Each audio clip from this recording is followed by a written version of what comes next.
Hi friends, welcome to my channel. இன்னைக்கு நம்ம பார்க்க போகிறது ரொம்பவே இன்ட்ரெஸ்டிங்கான வீடியோ. இப்போ தான் நீங்கள் இங்கிலீஷ் பேச ஆரம்பிக்கிறீங்க அப்படின்னா இந்த வீடியோ உங்களுக்கு தான். ஏன்னா இந்த வீடியோவில் 2 வார்த்தைகளை மட்டுமே பயன்படுத்தி வர்ற 50 டெய்லி யூஸ் சென்டென்சஸை அதோட தமிழ் அர்த்தத்தோடு பார்க்க போகிறோம். ஸோ உங்களுக்கு பேசுகிறதுக்கு அதை ஞாபகம் வச்சுக்கிறதுக்கு ரொம்பவே ஈஸியாக இருக்க போகுது. ஸோ இன்றைக்கி வீடியோவில் நம்ம பார்க்க போகிறது 2 வார்த்தைகளை மட்டுமே பயன்படுத்தி வர்ற 50 டெய்லி யூஸ் சென்டென்சஸை அதோட தமிழ் அர்த்தத்தோடு இந்த வீடியோவில் நம்ம பார்க்க போகிறோம். நம்ம சேனலில் நம்ம ஏற்கனவே நிறைய டெய்லி யூசேஜ் சென்டென்ஸ் போட்டிருக்கோம். ஏன்னா நம்ம இங்கிலீஷ் பேசணும் அப்படின்னா ஃபர்ஸ்ட் நமக்கு நிறைய சென்டென்சஸ் தெரிஞ்சிருந்தது அப்படின்னா நம்மளால் ஈஸியாக பேச முடியும். அதுக்காக தான் நம்ம நிறைய டெய்லி யூஸ் சென்டென்சஸ் போட்டிருக்கோம். அதெல்லாம் நீங்கள் பார்க்கல அப்படின்னா இந்த வீடியோ முடியும் போது என் ஸ்க்ரீனில் டெய்லி யூஸ் சென்டென்சஸ் அப்படின்னு ஒரு பிளேலிஸ்ட் வரும். அந்த கிளிக் பண்ணிங்கன்னா அதில் எல்லா வீடியோஸுமே இருக்கும். ஸோ இன்றைக்கி நம்ம இந்த 2 வார்த்தைகளை பயன்படுத்தி வர்ற 50 டெய்லி யூஸ் சென்டென்சஸ் தான் பார்க்க போகிறோம்.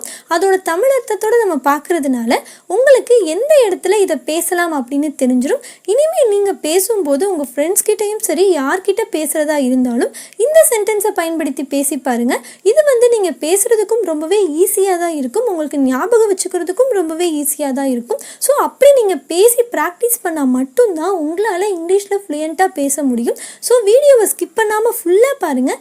இதே மாதிரி இன்னும் நிறைய இன்ட்ரெஸ்டிங்கான வீடியோஸில் நீங்கள் பார்க்கணும் அப்படின்னு நினச்சிங்கன்னா ப்ளீஸ் இந்த சேனலை சப்ஸ்கிரைப் பண்ணி வச்சுக்கோங்க. அண்ட் பக்கத்தில் இருக்க பெல் ஐக்கானை கிளிக் பண்ணி ஆல் அப்படின்னு கொடுத்துருங்க. அப்போ தான் நான் எப்பப்போ வீடியோ போட்டாலும் உங்களுக்கு உடனே நோட்டிஃபிகேஷன் வந்துடும். வாங்க இப்போ நம்ம வீடியோக்குள்ளே போகலாம். இப்போ நம்ம பார்க்க போகிற ஃபர்ஸ்ட் சென்டென்ஸ் ஐ அக்ரி அப்படின்னா நான் ஒப்புக்கொள்கிறேன் அப்படின்னு அர்த்தம். இப்போ ஒரு விஷயத்தை நம்மக்கிட்ட கேட்குறாங்க, இதை நீங்கள் அக்செப்ட் பண்ணிக்கிறீங்களா, ஒத்துக்கிறீங்களா அப்படின்னு கேட்குறாங்க. அப்போது நம்ம ஓகே நான் இதை அக்செப்ட் பண்ணிக்கிறேன், நான் இதை ஒத்துக்கிறேன் அப்படின்னு சொல்கிறதுக்கு 2 வேர்டில் ஐ அக்ரி அப்படின்னு சொல்லலாம். அப்படின்னா நான் இதை ஒப்புக்கொள்கிறேன் அப்படின்னு அர்த்தம். நெக்ஸ்ட் ஒன் டோன்ட் டச் அப்படின்னா தொடாதே அப்படின்னு அர்த்தம். இப்போது நம்ம வீட்டுக்கு சின்ன குழந்தைங்களாம் விளையாட வராங்க அப்படின்னா அவங்க ஏதாவது தட்டி விட்டுருவாங்க அப்படின்னு சொல்லிட்டு அவங்க அதை தொடும்போது நம்ம என்ன சொல்லுவோம், அதை தொடாதீங்க அப்படின்னு சொல்லுவோம் இல்லையா. ஸோ அதுக்கு டோன்ட் டச் அப்படின்னு சொல்லலாம். நெக்ஸ்ட் சென்டென்ஸ் டோன்ட் வரி அப்படின்னா கவலைப்பட வேண்டாம் அப்படின்னு அர்த்தம். இப்போ யாராவது ரொம்பவே உங்களுக்கு தெரிஞ்சவங்க ரொம்ப வருத்தமாக இருக்காங்க அப்படின்னா நீங்கள் அவங்கக்கிட்ட போய் சரி ஓகே எதுக்கும் கவலைப்படாதீங்க எல்லாம் சரியாயிரும் அப்படின்னு சொல்லுவோம் இல்லையா. ஸோ அதுக்கு டோன்ட் வரி அப்படின்னு சொல்லலாம். அப்படின்னா கவலைப்பட வேண்டாம் அப்படின்னு அர்த்தம். நெக்ஸ்ட் ஒன் ஹவு மச் அப்படின்னா எவ்வளவு அப்படின்னு அர்த்தம். இப்போது உங்கள் ஃப்ரெண்டு ஒரு புதுசாக ஒரு ட்ரெஸ் வாங்கியிருக்காங்க, அதை உங்ககிட்ட காமிக்கிறாங்க. நீங்கள் பார்த்துட்டு ஓ சூப்பராக இருக்குது அப்படின்னு சொல்லிட்டு அது எவ்வளவு அப்படின்னு கேட்கணும். அதுக்கு நீங்கள் ஈஸியாக ஹவு மச் அப்படின்னு கேட்கலாம். அப்படின்னா அந்த ட்ரெஸ் எவ்வளவு அப்படின்னு அர்த்தம். நெக்ஸ்ட் சென்டென்ஸ் ஹவு மெனி அப்படின்னா எத்தனை அப்படின்னு அர்த்தம். இப்போ நம்மக்கிட்ட ஒரு பொருளை வாங்கிட்டு வர சொல்கிறாங்க. ஸோ அது எத்தனை நான் வாங்கிட்டு வரணும் அப்படின்னு நம்ம கேட்கணும் இல்லையா. அதுக்கு ஹவு மெனி அப்படின்னு கேட்கலாம். அப்படின்னா எத்தனை அப்படின்னு அர்த்தம். Next one I am tired அப்படின்னா நான் சோர்வாக இருக்கிறேன் அப்படின்னு அர்த்தம். இப்போ நம்ம ரொம்பவே அன்றைக்கி ரொம்ப டயர்டாக இருக்கும். ஸோ நம்மளை பார்க்குறவங்களாம் கேட்குறாங்க ஏன் நீங்கள் இன்றைக்கி ரொம்ப டல்லாக இருக்கீங்க அப்படின்னு சொல்லி கேட்குறாங்க. அப்போது நம்ம அவங்கக்கிட்ட சொல்லணும் நான் ரொம்ப சோர்வாக இருக்கேன் அப்படின்னு இங்கிலீஷில் சொல்லணும். அப்படின்னா அதுக்கு நம்ம ஈஸியாக ஐ எம் டயர்ட் அப்படின்னு சொல்லலாம். அப்படின்னா நான் ரொம்பவே சோர்வாக இருக்கிறேன் அப்படின்னு அர்த்தம். நெக்ஸ்ட் ஒன் இட்ஸ் ஓகே அப்படின்னா இது சரி அப்படின்னு அர்த்தம். அதாவது இந்த சென்டென்ஸை நம்ம அதிகமாகவே பயன்படுத்துவோம். யாராவது ஏதாவது சொன்னாங்க அப்படின்னா நம்ம சரியே அப்படின்னு சொல்கிறதுக்கு இட்ஸ் ஓகே அப்படின்னு சொல்லுவோம். Next one don't give up அப்படின்னா விட்டு விடாதீர்கள் அப்படின்னு அர்த்தம். இது ஒரு மோட்டிவேஷனாக நம்ம சொல்கிறதுக்கு. இப்போது யாராவது ஒரு விஷயத்தை செஞ்சிட்ருக்காங்க, அவங்க பாதியிலே சரி ஓகே இதை நம்ம விட்டுறலாம் அப்படின்னு நினைக்கிறாங்க. அப்போ நம்ம அவங்களுக்கு மோட்டிவேட் பண்ணுற மாதிரி இதை நீங்கள் விட்டுறாதீங்க கண்டினியூ பண்ணுங்கள் அப்படின்னு சொல்கிறதுக்கு 2 வார்த்தையில் ஈஸியாக டோன்ட் கிவ் அப் அப்படின்னு சொல்லலாம். அப்படி சொன்னோம் அப்படின்னா இதை நீங்கள் விட்டு விடாதீர்கள் அப்படின்னு அர்த்தம். நெக்ஸ்ட் சென்டென்ஸ் ஐ குவிட் அப்படின்னா நான் விலகினேன் அப்படின்னு அர்த்தம்.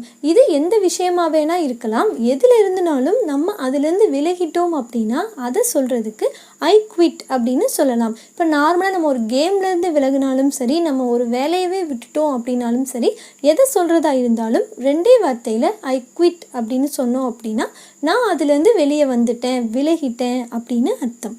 நெக்ஸ்ட் ஒன் தட் வே அப்படின்னா அந்த வழி அப்படின்னு அர்த்தம். இப்போ நம்மக்கிட்ட வந்து ஒருத்தவங்க வந்து அட்ரஸ் கேட்குறாங்க. ஸோ இதை நம்ம எந்த சைடு நாங்கள் போகணும் அப்படின்னு கேட்குறாங்க. நம்ம வந்து அந்த வழியாக போங்க அப்படின்னு சொல்கிறதுக்கு தட் வே அப்படின்னு சொல்லலாம். நெக்ஸ்ட் ஒன் ஸ்பீக் அப் அப்படின்னா பேசுங்கள் அப்படின்னு அர்த்தம். சில பேர் பார்த்தீங்கன்னா எப்போவுமே ரொம்பவே அமைதியாக ரொம்பவே வந்து பேசாமல் இருப்பாங்க. அவங்கக்கிட்ட போயிட்டு நீங்கள் கொஞ்சம் பேசுங்க அப்படின்னு சொல்கிறதுக்கு ஸ்பீக் அப் அப்படின்னு சொல்லலாம். அப்படி சொன்னாலே வந்து பேசுங்கள் அப்படின்னு அர்த்தம். நெக்ஸ்ட் ஒன் கூல் டவுன் அப்படின்னா அமைதியாக இரு அப்படின்னு அர்த்தம். இப்போது நம்ம ஃப்ரெண்டே வந்து சம்டைம்ஸ் வந்து திடீர்னு வந்து ரொம்பவே டென்ஷன் ஆகிட்டு பேச ஆரம்பிக்கிறாங்க அப்படின்னா நம்ம அவங்கக்கிட்ட சொல்லுவோம் இல்லையா, சரி கொஞ்சம் அமைதியாக இரு, ரிலாக்ஸாக இரு அப்படின்னு சொல்கிறதுக்கு கூல் டவுன் அப்படின்னு சொல்லலாம். அப்படின்னா அமைதியாக இரு அப்படின்னு அர்த்தம். நெக்ஸ்ட் சென்டென்ஸ் தட்ஸ் ரைட் அப்படின்னா அது சரி அப்படின்னு அர்த்தம். இப்போ நம்ம ஒரு விஷயத்தை வந்து நம்ம ஒருத்தர்கிட்ட சொல்லியிருக்கோம், இந்த வேலையை நீங்கள் செய்யுங்க அப்படின்னு சொல்லியிருக்கோம். அவங்க அதை செஞ்சு முடிச்சுட்டு இது ஓகேவா அப்படின்னு கேட்குறாங்க. ஓகே தட்ஸ் ரைட் அப்படின்னா அதை நீங்கள் கரெக்டாக பண்ணியிருக்கீங்க, இது ஓகே சரி அப்படின்னு அர்த்தம். நெக்ஸ்ட் ஒன் ரிலாக்ஸ் அப்படின்னா அமைதியாக இரு அப்படின்னு அர்த்தம். இப்போ நம்ம லாஸ்ட் பார்த்த சென்டென்ஸ் கூல் டவுன் அப்படின்னு சொன்னோம் இல்லையா, அதுக்கும் இந்த ரிலாக்ஸுக்கும் ஒரே அர்த்தம் தான். யாராவது ஒருத்தர் வந்து ரொம்ப டென்ஷனாக இருக்காங்க, ரொம்ப வந்து கத்திட்டு இருக்காங்க அப்படின்னா அவங்கக்கிட்ட போயிட்டு ஓகே நீங்கள் கொஞ்சம் ரிலாக்ஸாக இருங்க, அதாவது அமைதியாக இருங்க அப்படின்னு சொல்கிறதுக்கு ரிலாக்ஸ் அப்படின்னு சொல்லலாம். நெக்ஸ்ட் ஒன் கம் சூன் அப்படின்னா விரைவில் அப்படின்னு அர்த்தம். இப்போ எந்த ஒரு விஷயமா இருந்தாலும் இது வந்து இப்போ கூடிய சீக்கிரம் வந்து வரப்போகுது, சீக்கிரமாகவே வரப்போகுது அப்படின்னு நம்ம சொல்கிறதுக்கு கம் சூன் அப்படின்னு சொல்லலாம். அப்படின்னா அது வந்து விரைவில் வந்து அது வரப்போகுது அப்படின்னு அர்த்தம். நெக்ஸ்ட் ஒன் கெட் ரெடி அப்படின்னா தயாராகுங்கள் அப்படின்னு அர்த்தம். இப்போ நம்ம ஒரு ஃபங்க்ஷனுக்கே கிளம்பணும், இன்னும் வந்து 2 hours கிளம்பணும், ஓகே எல்லாருமே தயாராக இருங்க அப்படின்னு சொல்கிறதுக்கு ரெண்டே வேர்டில் கெட் ரெடி அப்படின்னு சொன்னாலே போதும், அதாவது தயாராகுங்கள் அப்படின்னு அர்த்தம். நெக்ஸ்ட் சென்டென்ஸ் டேக் கேர் அப்படின்னா கவனமாக இரு அப்படின்னு அர்த்தம். அதாவது நீ உடம்பை பார்த்துக்கோ. இப்போ யார்கிட்டையுமே நம்ம பேசிட்டு எப்படி சொல்லுவோம், ஓகே நீ வந்து உங்கள் உடம்பை பார்த்துக்கோ அப்படின்னு சொல்லுவோம் இல்லையா, அதுக்கு தான் இந்த டேக் கேர் அப்படின்னு சொல்கிறது. நெக்ஸ்ட் ஒன் ஐம் தர்ஸ்டி அப்படின்னா எனக்கு தாகமாக இருக்கிறது அப்படின்னு அர்த்தம். இப்போது உங்களுக்கு வந்து ரொம்பவே வந்து தண்ணி வந்து தாகமாக இருக்குது, ஏதாவது ஒரு தண்ணி குடிக்கணும் போல் இருக்குது. ஸோ அதை நீங்கள் எப்படி அடுத்தவங்க கிட்ட சொல்கிறது அப்படின்னா ஐம் தர்ஸ்டி அப்படின்னு சொன்னாலே எனக்கு வந்து ரொம்ப தாகமாக இருக்குது அப்படின்னு அர்த்தம். ஸோ இந்த மாதிரி சென்டென்ஸை நீங்கள் ஈஸியாக பயன்படுத்தி சொல்லலாம், ஐம் தர்ஸ்டி அப்படின்னு சொல்லலாம். நெக்ஸ்ட் ஒன் சியர் அப் அப்படின்னா உற்சாகப்படுத்துங்கள் அப்படின்னு அர்த்தம். இப்போ வந்து ஏதோ ஒரு விஷயத்துக்கு வந்து நம்ம ஒருத்தவங்களை வந்து உற்சாகப்படுத்தணும் அப்படின்னா அதை சொல்கிறதுக்கு சியர் அப் அப்படின்னு சொல்லலாம். அப்படின்னா அவங்க வந்து கொஞ்சம் அவங்க செய்கிற வேலையிலேருந்து கொஞ்சம் டல்லாக இருந்தால் கூட நம்ம போய் சியர் அப் அப்படின்னு சொன்னோம் அப்படின்னா அவங்கள வந்து உற்சாகப்படுத்துறதுக்காக சொல்கிறது தான் இந்த சியர் அப் அப்படின்ற sentence. Next one stay here அப்படின்னா இங்கே தங்கவும் அப்படின்னு அர்த்தம். இப்போ நம்ம வீட்டுக்கு வந்து கெஸ்ட் வந்திருக்காங்க அப்படின்னா ஓகே நீங்கள் இன்றைக்கி தங்கிட்டு போங்க, இங்கேயே தங்குங்க அப்படின்னு சொல்கிறதுக்கு ஸ்டே ஹியர் அப்படின்னு சொல்லலாம். அப்படின்னா இங்கேயே தங்குங்க அப்படின்னு அர்த்தம். நெக்ஸ்ட் சென்டென்ஸ் கமான் அப்படின்னா தொடருங்கள் அப்படின்னு அர்த்தம். இந்த சென்டென்ஸை நீங்கள் அதிகமாகவே கேள்விப்பட்டிருப்பீங்க. இப்போ ஒருத்தர் வந்து ஒரு வேலையை செஞ்சு ரொம்ப டயர்ட் ஆகிட்டு ரொம்பவே சோர்வாக இருக்காங்க அப்படின்னா நீங்கள் போய் அதை நீங்கள் இன்னும் கண்டினியூ பண்ணுங்கள் அப்படின்னு சொல்கிறதுக்கு கமான் அப்படின்னு சொல்லலாம். அப்படின்னா அவங்கள வந்து நம்ம வந்து உற்சாகப்படுத்துகிற மாதிரி சொல்கிறது தான் இந்த கமான் அப்படின்னு சொல்கிறது. நெக்ஸ்ட் ஒன் லெட்ஸ் கோ அப்படின்னா போகலாம் அப்படின்னு அர்த்தம். இப்போ எல்லாருமே ஒரு ஃபங்க்ஷனுக்கு கிளம்பியாச்சு. ஸோ கிளம்பிட்டு நம்ம எல்லாரும் கேட்போம் இல்லையா, சரி ஓகே நம்ம எல்லோரும் போகலாம் அப்படின்னு சொல்கிறதுக்கு லெட்ஸ் கோ அப்படின்னு சொல்லலாம். அப்படின்னா நம்ம எல்லாருமே வந்து போகலாம் அப்படின்னு அர்த்தம். நெக்ஸ்ட் ஒன் குட் ஜாப் அப்படின்னா நல்ல வேலை அப்படின்னு அர்த்தம். இப்போது நம்ம வந்து ஒருத்தட்ட ஒரு வேலையை வந்து கொடுத்துருக்கோம், இதை செஞ்சு முடிங்க அப்படின்னு சொல்லியிருக்கோம். அவங்க அதை ரொம்பவே பர்ஃபெக்டாக ரொம்பவே நல்லா செஞ்சுட்டாங்க அப்படின்னா அவங்கள நம்ம அப்ரிஷியேட் பண்ணுறதுக்காக குட் ஜாப் அப்படின்னு சொல்லலாம். அப்படின்னா நீங்கள் செஞ்சதை வந்து ரொம்பவே நல்லா செஞ்சுருக்கீங்க அப்படின்னு அர்த்தம். இதை நம்ம யாரையாவது அப்ரிஷியேட் பண்ணும்போது இந்த சென்டென்ஸை நம்ம பயன்படுத்தலாம். நெக்ஸ்ட் ஒன் ஸோ சேட் அப்படின்னா மிகவும் வருத்தமாக இருக்கிறது அப்படின்னு அர்த்தம். இப்போது வந்து ஒருத்தர் வந்து உங்ககிட்ட வந்து ரொம்பவே வருத்தமான நிகழ்ச்சிகள் ஏதாவது ஒன்று சொல்கிறாங்க அப்படின்னா உங்களுக்கு அதை கேட்கும்போது ரொம்பவே வருத்தமாக இருக்குது. ஸோ அதை அவங்கக்கிட்ட சொல்கிறதுக்கு ஸோ சேட் அப்படின்னு சொல்லலாம். அப்படின்னா ரொம்பவே வந்து வருத்தமாக இருக்குது அப்படின்னு அர்த்தம். நெக்ஸ்ட் சென்டென்ஸ் ஐம் ரெடி அப்படின்னா நான் தயாராக இருக்கிறேன் அப்படின்னு அர்த்தம். இப்போ நம்ம ஒரு இடத்துக்கு கிளம்பணும் அப்படின்னு சொல்லிட்டாங்க. ஸோ எல்லாருமே கெட் ரெடி அப்படின்னு சொல்லிட்டாங்க. நம்ம முன்னாடி பார்த்தோம் இல்லையா? ஸோ எல்லோரும் தயாராகுங்க அப்படின்னு சொல்லிட்டு போயிட்டாங்க. ஸோ எல்லாருமே கிளம்பிட்டுருக்காங்க. நீங்கள் ஃபர்ஸ்டே வந்து கிளம்பிட்டீங்க. இப்போ அவங்க வந்து கேட்குறாங்க, ஓகே லெட்ஸ் கோ, போகலாமா அப்படின்னு கேட்குறாங்க. அப்போ நீங்கள் சொல்கிறீங்க, ஓகே நான் ரெடி ஆகிட்டேன் அப்படின்னு சொல்கிறதுக்கு ஐம் ரெடி அப்படின்னு சொல்லலாம். அப்படின்னா நான் தயாராக இருக்கிறேன் அப்படின்னு அர்த்தம். நெக்ஸ்ட் ஒன் ஹாவ் ஃபன் அப்படின்னா சந்தோஷமாக இருங்கள் அப்படின்னு அர்த்தம். இப்போ ஒருத்தர் வந்து ஜாலியாக எங்கேயாவது வந்து வெளியே போகிறாங்க அப்படின்னா நம்ம என்ன சொல்லுவோம், ஓகே ஹாப்பியாக இருந்துட்டு வாங்க அப்படின்னு சொல்லுவோம் இல்லையா? அதுக்கு ஹாவ் ஃபன் அப்படின்னு சொல்லலாம்.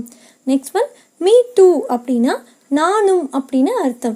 இந்த சென்டென்ஸ் நம்ம எல்லாருக்குமே ரொம்பவே நல்லா தெரியும். நம்ம எதை சொன்னாலும் வந்து மீ டூ அப்படின்னு நம்ம சொன்னோன்னா ஓகே நானும் அப்படின்னு சொல்கிற மாதிரி. இப்போ அவங்க நமக்கு ஒரு விஷ் பண்ணாங்க அப்படின்னா மீ டூ அப்படின்னு நம்ம சொன்னோன்னா நம்மளும் அவங்களுக்கு விஷ் பண்ண மாதிரி அர்த்தம் வரும். Okay, next sentence get out அப்படின்னா வெளியேறு அப்படின்னு அர்த்தம். இப்போ நம்ம ஒருத்தரை வந்து நீங்கள் வெளியே போங்க அப்படின்னு சொல்லணும் அப்படின்னா அதுக்கு கெட் அவுட் அப்படின்னு சொன்னோம் அப்படின்னா வெளியேறு அப்படின்னு அர்த்தம். நெக்ஸ்ட் சென்டென்ஸ் எனிதிங் எல்ஸ் அப்படின்னா வேறு எதுவும் அப்படின்னு அர்த்தம். இப்போது நம்ம வந்து இப்போ ஒரு லெசன் நடத்திட்டுருக்கோம் அப்படின்னா நடத்தி முடிச்சுட்டு இனி ஏதாவது இருக்குதா அப்படின்னு நம்ம ஸ்டூடெண்ட்ஸை பார்த்து எனிதிங் எல்ஸ் அப்படின்னு கேட்டோம் அப்படின்னா வேறு எதுவும் அவங்களுக்கு ஏதாவது டவுட்ஸ் இருந்தால் அவங்க நம்மளை கேட்பாங்க. ஸோ அந்த மாதிரி வேறு எதுவும் ஏதாவது வேண்டுமா இல்லை ஏதாவது இருக்கா அப்படின்னு கேட்குறதுக்கு எனிதிங் எல்ஸ் அப்படின்னு கேட்கலாம். நெக்ஸ்ட் ஒன் நெவர் மைண்ட் அப்படின்னா பெரிதாக எடுத்துக்கொள்ள வேண்டாம் அப்படின்னு அர்த்தம். இப்போது சில பேர் வந்து என்ன பண்ணுவாங்கன்னா ரொம்ப சின்ன சின்ன விஷயங்களுக்கு கூட ரொம்பவே வந்து ஃபீல் பண்ணுவாங்க, ரொம்பவே அதை நினச்சி கஷ்டப்படுவாங்க. அப்போ நம்ம சொல்லுவோம் இல்லையா, இதெல்லாம் வந்து நீ பெருசாக எடுத்துக்காத, நெவர் மைண்ட் அப்படின்னு சொன்னோம் அப்படின்னா இதெல்லாம் வந்து நீ ரொம்பவே பெருசாக எடுத்துக்காத அப்படின்னு அர்த்தம். நெக்ஸ்ட் ஒன் வாட்ஸ் நியூ அப்படின்னா புதிதாக என்ன அப்படின்னு அர்த்தம். இப்போ நம்ம ஒரு ஃப்ரெண்டை நம்ம நிறையா நாளுக்கு அப்புறம் நிறைய வருஷத்துக்கு அப்புறம் பார்க்குறோம் அப்படின்னா வாட்ஸ் நியூ அப்படின்னு கேட்டோன்னா நம்ம பார்க்காத அந்த காலகட்டத்தில் அவங்க லைஃப்பில் வந்து என்ன புதுசாக நடந்தது அப்படின்றத கேட்குறதுக்கு தான் வாட்ஸ் நியூ அப்படின்னு கேட்கலாம். நெக்ஸ்ட் ஒன் குட் ட்ரை அப்படின்னா நல்ல முயற்சி அப்படின்னு அர்த்தம். இப்போ ஒருத்தர் வந்து ஒரு விஷயத்தை புதுசாக வந்து முயற்சி பண்ணுறாங்க. ஸோ அவங்கள நம்ம மோட்டிவேட் பண்ணுற மாதிரி ஓகே நீங்கள் வந்து நல்லாவே முயற்சி பண்ணியிருக்கீங்க அப்படின்னு சொல்கிறதுக்கு குட் ட்ரை அப்படின்னு சொல்லலாம். நெக்ஸ்ட் சென்டென்ஸ் ஐ ப்ராமிஸ் அப்படின்னா நான் சத்தியம் செய்கிறேன் அப்படின்னு அர்த்தம். இப்போ ஒருத்தட்ட வந்து நம்ம வாக்குறுதி கொடுக்கறது, அதாவது இதை நான் கண்டிப்பாக செஞ்சுருவேன் அப்படின்னு சொல்லிட்டு அவங்களுக்கு நம்ம வந்து உறுதி கொடுக்கறதுக்கு பேர் நம்ம சத்தியம் அப்படின்னு சொல்லுவோம் இல்லையா? அதுக்கு 2 வார்த்தைகளில் ஐ ப்ராமிஸ் அப்படின்னு சொன்னோன்னா நான் உங்களுக்கு சத்தியம் செய்கிறேன் அப்படின்னு அர்த்தம். Next one I am leaving அப்படின்னா நான் புறப்படுகிறேன் அப்படின்னு அர்த்தம். இப்போ நம்ம வந்து ஊருக்கு போகிறோம், அப்போ நம்ம எல்லாத்தையும் சொல்லிட்டு கிளம்புவோம் இல்லையா, நான் ஊருக்கு கிளம்புறேன் அப்படின்னு சொல்கிறதுக்கு ஐ எம் லீவிங் அப்படின்னு சொன்னாலே நான் புறப்படுகிறேன் அப்படின்ற அர்த்தத்தை கொடுத்துரும். நெக்ஸ்ட் ஒன் வெல் ட்ரை அப்படின்னாலும் நல்ல முயற்சி அப்படின்னு தான் அர்த்தம். நம்ம லாஸ்ட் சென்டென்ஸில் குட் ட்ரை அப்படின்னு பார்த்தோம் இல்லையா, அதே மாதிரி ஒருத்தர் வந்து புதுசாக ஒரு விஷயத்தை செய்கிறாங்க அப்படின்னா அவங்கள நம்ம வந்து உற்சாகப்படுத்துறதுக்கு வெல் ட்ரை அப்படின்னு சொன்னோம் அப்படின்னா இது ஒரு நல்ல முயற்சி அப்படின்னு அர்த்தம். நெக்ஸ்ட் ஒன் எனிபடி ஹியர் அப்படின்னா இங்கே யாராவது உள்ளீர்களா அப்படின்னு அர்த்தம். இப்போ நம்ம ஒரு இடத்துக்கு போகிறோம், அங்கே பார்த்தீங்கன்னா வீடெல்லாம் திறந்துருக்கு ஆனால் யாருமே இல்லை. ஸோ இப்போ நம்ம யாராவது இங்கே இருக்கீங்களா அப்படின்னு கேட்போம் இல்லையா, அப்போ எனிபடி ஹியர் அப்படின்னா இங்கே யாராவது இருக்கீங்களா அப்படின்னு அர்த்தம். நெக்ஸ்ட் சென்டென்ஸ் இட்ஸ் எனஃப் அப்படின்னா போதும் அப்படின்னு அர்த்தம். இப்போ எந்த ஒரு விஷயமா இருந்தாலும் சரி நமக்கு வந்து அது போதும் அப்படின்னு தோணுச்சு அப்படின்னா அதை அவங்கக்கிட்ட சொல்கிறதுக்கு இட்ஸ் எனஃப் அப்படின்னு சொல்லலாம். அப்படின்னா போதும் அப்படின்னு அர்த்தம். நெக்ஸ்ட் ஒன் ஸ்லீப் வெல் அப்படின்னா நன்றாக தூங்குங்கள் அப்படின்னு அர்த்தம். இப்போ நம்ம ஒருத்தட்ட வந்து நீங்கள் ஏன் ரொம்பவே டயர்டாக இருக்கீங்க போய் நல்லா தூங்குங்க அப்படின்னு சொல்கிறதுக்கு ஸ்லீப் வெல் அப்படின்னு சொல்லலாம். அப்படி சொன்னோன்னா நன்றாக தூங்குங்கள் அப்படின்னு அர்த்தம். நெக்ஸ்ட் ஒன் ட்ரஸ்ட் மீ அப்படின்னா என்னை நம்புங்கள் அப்படின்னு அர்த்தம். இப்போ நம்ம ஒருத்தர்கிட்ட போயிட்டு என்னை நம்புங்க ப்ளீஸ், நான் சொல்கிறதெல்லாம் உண்மை தான், என்னை நம்புங்க அப்படின்னு சொல்கிறதுக்கு 2 வார்த்தைகளில் ட்ரஸ்ட் மீ அப்படின்னு சொல்லலாம். அப்படின்னா என்னை நம்புங்கள் அப்படின்னு அர்த்தம். நெக்ஸ்ட் ஒன் டோன்ட் டிஸ்டர்ப் அப்படின்னா தொந்தரவு செய்யாதீர்கள் அப்படின்னு அர்த்தம். ஏதோ ஒரு விஷயத்துக்காக நம்ம தனியாக இருக்கணும் அப்படின்னு நினைக்கிறோம். ஸோ அப்போ வந்து நம்மளை டிஸ்டர்ப் பண்ணுறாங்க அப்படின்னா, அதாவது ஏதாவது பேச வரோம்னா டோன்ட் டிஸ்டர்ப் அப்படின்னு சொல்லலாம். அப்படின்னா என்னை வந்து தொந்தரவு செய்யாதீர்கள் அப்படின்னு அர்த்தம். நெக்ஸ்ட் சென்டென்ஸ் ஐம் சாரி அப்படின்னா மன்னிக்கவும் அப்படின்னு அர்த்தம். இது நம்ம எல்லாருக்குமே ரொம்பவே தெரிஞ்ச சென்டென்ஸ் தான். இப்போ நம்ம ஏதாவது தவறு செஞ்சிட்டோம் அப்படின்னா ஒருத்தர்கிட்ட நம்ம மன்னிப்பு கேட்குறதுக்கு ஐம் சாரி அப்படின்னு கேட்கலாம். அப்படி கேட்டோம் அப்படின்னா என்னை மன்னிச்சிருங்க அப்படின்னு அர்த்தம். நெக்ஸ்ட் ஒன் இட்ஸ் க்ளோஸ்ட் அப்படின்னா இது மூடப்பட்டுள்ளது அப்படின்னு அர்த்தம். இப்போ நம்ம ஒரு கடைக்கு போகிறோம், அந்த கடை வந்து மூடி இருக்குது அப்படின்னா அதை சொல்கிறதுக்கு இட்ஸ் க்ளோஸ்ட் அப்படின்னு சொல்லலாம். அப்படின்னா இது மூடப்பட்டுள்ளது அப்படின்னு அர்த்தம். நெக்ஸ்ட் ஒன் ஐ அப்பாலஜைஸ் அப்படின்னாலும் நான் மன்னிப்பு கேட்கிறேன் அப்படின்னு தான் அர்த்தம். நம்ம முன்னாடி ஐ எம் சாரி அப்படின்னு பார்த்தோம் இல்லையா, அதே மாதிரி ஐ அப்பாலஜைஸ் அப்படின்னாலும் நான் மன்னிப்பு கேட்கிறேன் அப்படின்னு தான் அர்த்தம். நெக்ஸ்ட் ஒன் see you அப்படின்னா பிறகு பார்க்கலாம் அப்படின்னு அர்த்தம். இப்போ நம்ம ஒருத்தட்ட பேசிட்டு கிளம்புறப்போ நம்ம என்ன சொல்லுவோம், ஓகே அப்புறம் பார்க்கலாம் அப்படின்னு சொல்லுவோம் இல்லையா, அதை நம்ம ரொம்பவே ஈஸியாக see you அப்படின்னு சொல்லலாம். அப்படி சொன்னாலே ஓகே நான் அப்புறம் பார்க்குறேன் அப்படின்னு அர்த்தம். நெக்ஸ்ட் சென்டென்ஸ் ஃபாலோ மீ அப்படின்னா என்னை பின்பற்றுங்கள் அப்படின்னு அர்த்தம். இப்போது நம்ம ஒரு இடத்துக்கு போகிறோம், அந்த இடத்துக்கு எப்படி போகணும் அப்படின்னு உங்களுக்கு மட்டும்தான் தெரிஞ்சிருக்கு, உங்கள் ஃப்ரெண்ட்ஸ் யாருக்கும் தெரியல. ஸோ அவங்கக்கிட்ட நீங்கள் என்ன ஃபாலோ பண்ணுங்கள், அதாவது என் பின்னாடி வாங்க அப்படின்னு சொல்கிறதுக்கு ஃபாலோ மீ அப்படின்னு சொல்லலாம். அப்படின்னா என்னை பின்பற்றுங்கள் அப்படின்னு அர்த்தம். நெக்ஸ்ட் ஒன் வாட்ஸ்அப் அப்படின்னா என்ன இருக்கிறது அப்படின்னு அர்த்தம். இது ரொம்பவே வந்து இன்ஃபார்மலாக நம்ம ஃப்ரெண்டுக்கிட்ட பேசும்போது பயன்படுத்தக்கூடிய சென்டென்ஸ். அதாவது ஓகே நம்ம ஃப்ரெண்டை பார்த்தோன்னே என்ன விஷயம் அப்படின்னு கேட்போம் இல்லையா, அதுக்கு வந்து வாட்ஸ்அப் அப்படின்னு கேட்கலாம். நெக்ஸ்ட் ஒன் ஆல் ரைட் அப்படின்னா சரி அப்படின்னு அர்த்தம். இப்போ நம்ம இட்ஸ் ஓகே அப்படின்னு சொல்லுவோம் இல்லையா, அதே மாதிரி ஆல் ரைட் அப்படின்னாலும் சரி அப்படின்னு அர்த்தம். நெக்ஸ்ட் ஒன் வாட் ஹேப்பன் அப்படின்னா என்ன நடந்தது அப்படின்னு அர்த்தம். இப்போ வந்து ஒரு விஷயம் நடந்திருக்கு, ஆனால் அது நமக்கு வந்து தெரியல. ஸோ அந்த இடத்துக்கு நம்ம போகிறப்ப இங்கே என்ன நடந்தது அப்படின்னு கேட்குறதுக்கு வாட் ஹேப்பன் அப்படின்னு கேட்கலாம். நெக்ஸ்ட் சென்டென்ஸ் forget it அப்படின்னா அதை மறந்து விடுங்கள் அப்படின்னு அர்த்தம். இப்போ நம்ம வந்து ஒரு தவறு செஞ்சுட்டோம், நம்ம அவங்கக்கிட்ட மன்னிப்பு கேட்டுட்டு ப்ளீஸ் அதை மறந்துடுங்க நான் தெரியாமல் செஞ்சுட்டேன் அப்படின்னு சொல்கிறதுக்கு forget it அப்படின்னு சொல்லலாம். நெக்ஸ்ட் ஒன் இட்ஸ் போரிங் அப்படின்னா இது சலிப்பு அப்படின்னு அர்த்தம். அதாவது ஒரு விஷயம் வந்து ரொம்பவே இன்ட்ரெஸ்ட் இல்லாமல் நமக்கு வந்து ரொம்பவே சலிப்பாக இருக்குது அப்படின்னா அதை வந்து நம்ம போரிங் அப்படின்னு சொல்லுவோம் இல்லையா, அந்த மாதிரி ஒரு விஷயத்தை நம்ம சொல்லும்போது இட்ஸ் போரிங் அப்படின்னு சொல்லலாம். ஓகே ஃப்ரெண்ட்ஸ், இன்றைக்கி நம்ம 2 வார்த்தைகளை மட்டுமே பயன்படுத்தி 50 டெய்லி யூஸ் சென்டென்சஸ் பார்த்துருக்கோம். இந்த வீடியோ உங்களுக்கு யூஸ்ஃபுல்லாக இருந்திருக்கும் அப்படின்னு நினைக்கிறேன். இப்போ தான் இங்கிலீஷ் பேச ஆரம்பிக்கிறீங்க அப்படின்னா இது உங்களுக்கு ஞாபகம் வச்சுக்கிறதுக்கு ரொம்பவே ஈஸியாக இருக்கும். இனி நீங்கள் பேசும்போது உங்கள் ஃப்ரெண்ட்ஸ்கிட்டையும் சரி ஃபேமிலி மெம்பர்ஸ்கிட்டையும் சரி இந்த சென்டென்ஸை பயன்படுத்தி பேசி பாருங்கள். அது உங்கள் இங்கிலீஷ் ஃப்ளூயன்சியை இம்ப்ரூவ் பண்ணுறதுக்கு கண்டிப்பாக ஹெல்ப்ஃபுல்லாக இருக்கும். இந்த வீடியோ உங்களுக்கு பிடிச்சிருந்தது அப்படின்னா வீடியோக்கு ஒரு லைக் கொடுத்துருங்க, உங்கள் ஃப்ரெண்ட்ஸுக்கும் ஷேர் பண்ணுங்கள். இதே மாதிரி இன்னும் நிறைய இன்ட்ரெஸ்டிங்கான வீடியோஸ்லாம் நீங்கள் பார்க்கணும் அப்படின்னு நினச்சிங்கன்னா ப்ளீஸ் இந்த சேனலை சப்ஸ்கிரைப் பண்ணி வச்சுக்கோங்க. அண்ட் பக்கத்தில் இருக்க பெல் ஐக்கானை கிளிக் பண்ணி ஆல் அப்படின்னு கொடுத்துருங்க. தேங்க்ஸ் ஃபார் வாட்சிங் மை வீடியோ.